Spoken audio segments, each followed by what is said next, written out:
اللہ جل جلالہ نے ہم پر یہ احسان فرمایا کہ اس نے حضرت محمد صلی اللہ تعالی علیہ وسلم کی امت میں ہمیں پیدا فرمایا۔ ایک دور ہمارا ہے هل أتى على الإنسان حين من الدهر لم يكن شيئا مذكورا۔ یہ ایک دور ہے جب اللہ تعالیٰ فرما رہا ہے تم کچھ بھی نہ تھے، وجود ہی کوئی نہیں۔ دوسرا دور آیا انا خلقنا الانسان من نطفة امشاج، ہم نے انسان کو بنایا مرد اور عورت کے پانی سے۔ اس بنانے میں ہمارا بھی نصیب تھا بن جانا۔ آدم علیہ السلام سے جو دنیا کے انسان آنا شروع ہوئے اور آج تک آ رہے ہیں اور قیامت تک آتے رہیں گے، اس میں سے ایک فرد میں ہوں اور آپ ہیں۔ اللہ تعالیٰ ہمیں موسیٰ علیہ السلام کی امت میں پیدا کرتا، عیسیٰ علیہ السلام کی امت میں پیدا کرتا، داؤد علیہ السلام کے زمانے میں پیدا کرتا، جب چاہتا بنا دیتا۔ ہمارے چاہے بغیر ہم پر کرم فرمایا اور حضرت محمد صلی اللہ تعالی علیہ وسلم کا امتی بنا دیا۔ آپ کی امت میں آنا ایک بڑا مبارک اعزاز ہے کہ اللہ تعالیٰ فرماتے ہیں هو اجتباکم، میں نے تمہیں چنا ہے، میں نے تمہارا انتخاب کیا ہے۔ یہ انتخاب بلا مقابلہ ہے، کوئی ہمارے الیکشن نہیں ہوا، ہمارے لیے کوئی چناؤ میں مد مقابل نہیں تھا۔ اللہ تعالیٰ نے اپنے ارادے سے آدم علیہ السلام کی ساری نسل کو دیکھا، هو اجتباکم، ایک ایک روح کو دیکھا، جو پسند آئی اسے اللہ کے نبی کی امت میں پیدا فرمایا، جو پسند نہیں آیا اسے دوسری طرف پیدا فرما دیا۔ جیسے آپ پیٹی میں سے سیب اٹھا کے دیکھتے ہیں، جو پسند آتا ہے ترازو میں ڈالتے ہیں تلوانے کے لیے، جو پسند نہیں آتا آپ اسے واپس ٹوکری میں رکھ دیتے ہیں۔ اپنی پسند کا نکال کے تلوایا، جو پسند نہیں اسے واپس ٹوکری میں ڈالا۔ اللہ نے آدم علیہ السلام کی ساری نسل کو دیکھا، جن کو سر سے لے کر پاؤں تک پسند فرمایا، انہیں حضور کا امتی بنایا۔ جو اس معیار کا نہیں تھا اس کو ہٹا دیا، جو عورت، جو مرد، جو کالا، جو گورا، جو پسند آیا اسے هو اجتباکم اصطفینا من عبادنا، کہ میں نے تمہیں ساری دنیا کے انسانوں میں سے منتخب کیا ہے، میں نے تمہیں چھانٹا ہے۔ یہ حضرت محمد صلی اللہ علیہ وسلم کے طفیل اللہ تعالیٰ نے ہم پر یہ احسان فرمایا کہ اتنی عالی شان اللہ تعالیٰ نے ہمیں امت عطا فرما دی۔ پہلے سے اس کا ذکر آ رہا تھا، پہلی امتوں میں بھی ذکر آ رہا تھا، یا عیسیٰ انی باعث بعدک امتا، اے عیسیٰ تمہارے بعد ایک امت بھیجنے والا ہوں۔ یہ عیسیٰ علیہ السلام سے خطاب ہے، اور شعیہ علیہ السلام سے اللہ تعالیٰ ارشاد فرما رہے ہیں کہ میں ایک امت بھیجنے والا ہوں۔ وہ کیسی ہوگی؟ موحدون، موحدون، مخلصون، مؤمنون، ایمان والے ہوں، موحدون توحید پرست ہوں، مخلصون اخلاص والے ہوں، مصدقون بما جاء بہ الرسل، رسولوں کی وہ تصدیق کرنے والے ہوں گے۔ اور کیا ہوگا؟ الہمہم التسبیح والتحمید والتہلیل فی مساجدہم ومضاجعہم ومتقلبہم ومثواہم، وہ اس سے بھی مجھے یاد کریں گے، بیٹھتے بھی مجھے یاد کریں گے، سوئے ہوئے مجھے یاد کریں گے، پہلو پہ لیٹ کے مجھے یاد کریں گے، کروٹ بدلتے ہوئے مجھے یاد کریں گے، اور یصفون فی صلاتہم کما تصف الملائکۃ حول عرشی، اور وہ نماز میں اس طرح صفیں بنا کے کھڑے ہوں گے جیسے میرے فرشتے میرے عرش کے گرد صفیں بنا کے کھڑے ہوتے ہیں۔ اختم بکتابہم الکتب، ان کی کتاب پر ساری کتابیں ختم کر دوں گا۔ وبدینہم الادیان، ان کے دین پر سارے دین ختم کر دوں گا۔ وبشریعتہم الشرائع، ان کی شریعت پر ساری شریعتیں ختم کر دوں گا۔ اور اجعل دائرۃ السوء علی من خالفہم، جو ان کو نقصان پہنچائیں گے، ان کی مخالفت کریں گے ان سے میں خود ذاتی طور پہ انتقام لوں گا، میں ذاتی طور پہ ان سے بدلہ لوں گا۔ کبھی دنیا میں اللہ تعالیٰ دکھائے گا، کبھی نہیں دکھائے گا۔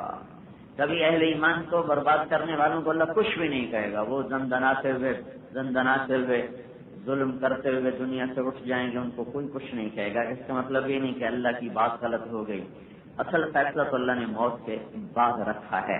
یخرجون فی سبیلی ابتغاء مرضاتی، وہ میری رضا کے لیے اپنے گھر چھوڑیں گے، میرے کلمے کو دنیا میں زندہ کرنے کے لیے اپنے گھر چھوڑیں گے، اہل و عیال چھوڑیں گے، بیوی بچے چھوڑیں گے، اور وہ ہم اولیائی و انصاری، وہ میرے دوست ہوں گے، وہ میرے دوست ہوں گے، میرے دین کے مددگار ہوں گے۔ یہ پہلی کتابوں میں اس امت کے بارے میں اللہ جل جلالہ ارشاد فرما رہے ہیں۔ اس امت کی خبر یوں پہلے چلی آ رہی ہے۔ موسیٰ علیہ السلام کی قوم نے بچڑے کی پوجا کی، اللہ تعالیٰ نے کہا ذبح کرو، قتل کرو انہیں۔ موسیٰ علیہ السلام کوہ طور پر آئے کہ یا اللہ ویسے ہی معاف کر دے، 7 آدمیوں کو لے کر۔ اللہ تعالیٰ نے فرمایا کہ تیری امت کی توبہ تو قتل ہی ہے، ہاں تیرے بعد ایک امت آئے گی، ایک نبی آئے گا، اس کی امت اس سے بھی بڑا کوئی گناہ کرے گی تو ان کے خالی بول پر انہیں معاف کر دوں گا۔ وہ کہیں گے یا اللہ معاف کر دے، میں کہوں گا جاؤ معاف کر دیا۔ یہ موسیٰ علیہ السلام کو خبر دی جا رہی ہے۔ پہلی امتوں سے اس امت کو عزت بخشی۔ پھر قرآن پاک کنتم خیر امت، کنتم خیر امت، شاباش تم سب سے بہترین امت ہو۔ یہ کنتم خیر امت میں یہ اس کا محاوراتی مفہوم آ رہا ہے، جیسے ہم کسی کو کہتے ہیں نا شاباش بڑے اچھے ہو، تو اللہ تعالیٰ اس امت کو کہہ رہا ہے شاباش بڑی اچھی امت ہو، بڑی اچھی امت۔ اچھا ہمیں کیا لگا ہوا ہے کہ تمہیں خاص بات لگی ہوئی، وہ کیا ہے؟ اخرجت، تم گھروں سے نکال دیے گئے ہو، تم گھروں سے نکل جاتے ہو۔ کہاں جاتے ہو؟ للناس، لوگوں کو نفع پہنچانے جاتے ہو۔ کون سا نفع پہنچاتے ہو؟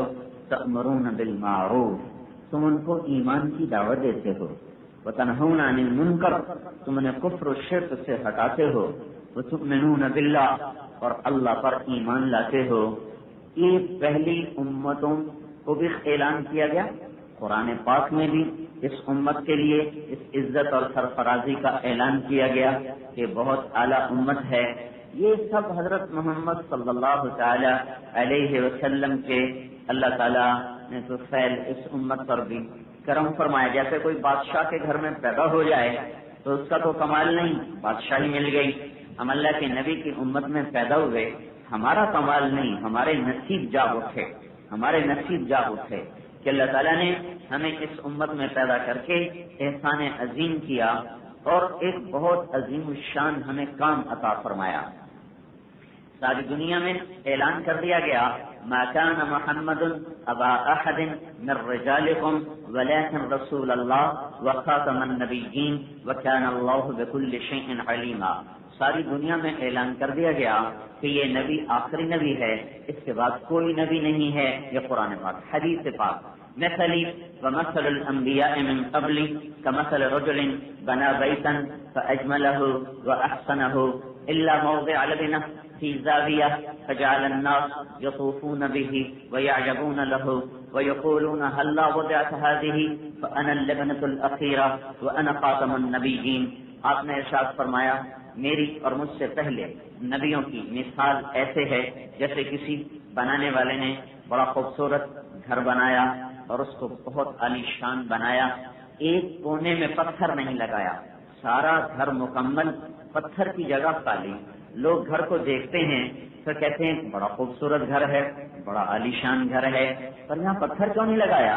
یہ پتھر لگ جاتا تو یہ گھر پورا ہو جاتا۔ تو آپ نے فرمایا سنو، وہ محل نبوت کا محل ہے اور وہ آخری پتھر میری ذات ہے جس پر نبوت کا محل مکمل ہوا۔ میں وہ آخری پتھر ہوں، میں وہ آخری نبی ہوں، میرے بعد کوئی نبی نہیں آئے گا، میرے بعد کوئی نبی نہیں آئے گا۔ اور اللہ تبارک و تعالیٰ نے الیوم اکملت لکم دینکم واتممت علیکم نعمتی ورضیت لکم الاسلام دینا کا اعلان کر کے کہ دین مکمل ہو گیا، دین کامل ہو گیا، دین تمام ہو گیا. دو لفظ آئے ہیں، ایک کمال کا، ایک تمام. اکمل تو کمال سے ہے، اتمم تو تمام سے ہے. کمال اور تمام میں فرق ہے.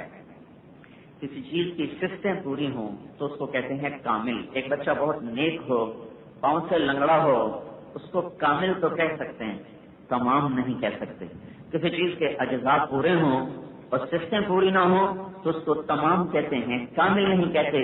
ایک نوجوان ہٹا کٹا خوبصورت لیکن نماز نہیں پڑھتا، زنا کرتا ہے، شراب پیتا ہے، جوا کھیلتا ہے، اس کو کامل نہیں کہتے، اس کو تمام کہتے ہیں. تو یہ دو لفظ ہیں قرآن میں، اکمل تو کامل، اتمم تو تمام.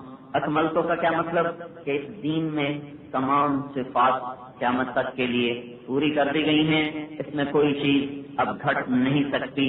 اور تمام اس دین میں تمام اجزاء پورے کر دیے گئے ہیں، اب اس میں کوئی کمی نہیں آ سکتی. یہ کمی اور زیادتی سے پاک دین ہے. اس کے قرآن کا محافظ اللہ تعالیٰ خود ہے. پہلی قوموں پہ جو کتابیں اتریں ان کتابوں کی زبانیں ختم ہو گئیں، وہ کتابیں ختم ہو گئیں، ان کے ترجمے چلے، ترجموں کے بھی ترجمے چلے، اور اللہ نے ہمارے نبی پر خوبصورت قرآن کو اتارا، اس کے زیر زبر کی حفاظت کی، اس کے الفاظ، کلمات اور حروف کی حفاظت کی. تو میرے بھائیوں، اللہ نے اس امت میں پیدا کر کے ایک بڑا منصب دے کر، منصب کسی کام کے لیے دیا جاتا ہے، منصب ہمیں یہ ملا ہے کہ ہم نے پوری دنیا کے انسانوں کو اللہ اور اس کے رسول کا پیغام سنانا ہے اور پہنچانا ہے. اللہ تعالیٰ نے 1.25 لاکھ نبیوں کو بھیجا، رسلاً مبشرین و منذرین. نبی آئے بشارتیں سنانے، اللہ کے عذاب سے خبردار کرنے کے لیے.